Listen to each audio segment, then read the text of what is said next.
Airport पे बहुत भीड़ थी। डॉक्टर पटनायक जल्दी में थे। उनका फ्लाइट छूटने वाला था।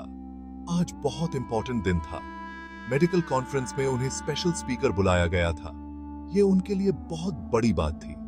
सिक्योरिटी चेक, टिकट कॉन्फर्मेशन, सब कुछ हरी हरी में करना पड़ा। फाइनली वो फ्लाइट में बैठ गए, रिलैक्स किया। फ्लाइट ने उड़ान भरी। डॉक्टर पटनायक अपनी सीट पे बैठे, आंखें बंद, अपने स्पीच के बारे में सोच रहे थे। अचानक जोरदार झटके से उनकी आंखें खुल गईं। फ्लाइट बहुत जोर से हिल रहा था। विंडो से बाहर तूफान दिख रहा था। बिजली कड़क रही थी। बारिश की बूंदें विंडो से टकरा रही थीं। अनाउंसमेंट हुई, फ्लाइट इमरजेंसी में है। डॉक्टर पटनायक घबरा गए। उन्होंने पहले कभी ऐसा नहीं देखा था। फ्लाइट किसी तरह एक छोटे से एयरपोर्ट पे उतरा। सब लोग सेफ थे, लेकिन वो फंस गए थे। तूफान रुक नहीं रहा था। एयरपोर्ट के आसपास पानी ही पानी था। डॉक्टर पटनायक को एक छोटा सा घर दिखा। वो हेल्प की उम्मीद से घर की तरफ बढ़े।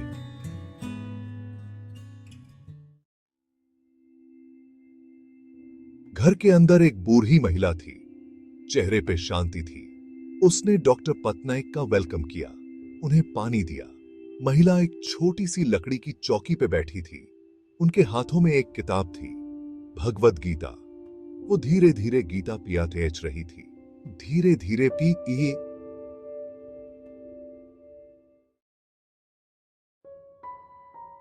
डॉक्टर पटनायक ने पूछा, मां जी, आप अकेली रहती हैं? महिला ने बताया कि उनका एक पोता है, वो बहुत बीमार है। उसने डॉक्टर पटनायक को बताया कि उसके पोते को एक रेयर बीमारी है। डॉक्टर भी उसका इलाज नहीं कर पा रहे हैं।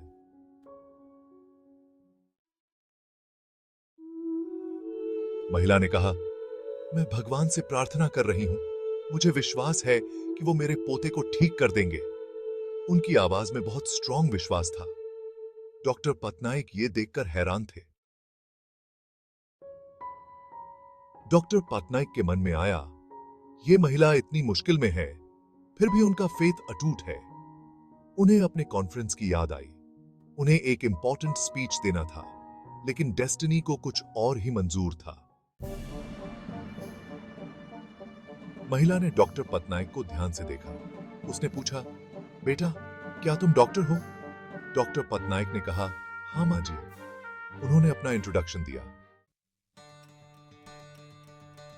महिला की आंखों में एक चमक आ गई। उसने डॉक्टर पटनायक को बताया कि उसके पोते का इलाज डॉक्टर पटनायक ही कर सकते हैं। वो डॉक्टर पटनायक के बारे में न्यूज़पेपर में पीआरएच चुकी थी। ये एक अद्भुत कोइंसिडेंस था।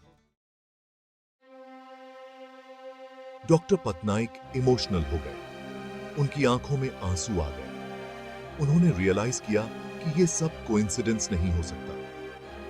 ये तो उस महिला की प्रेयर्स का असर था। डॉक्टर पटनायक ने महिला से प्रॉमिस किया कि वो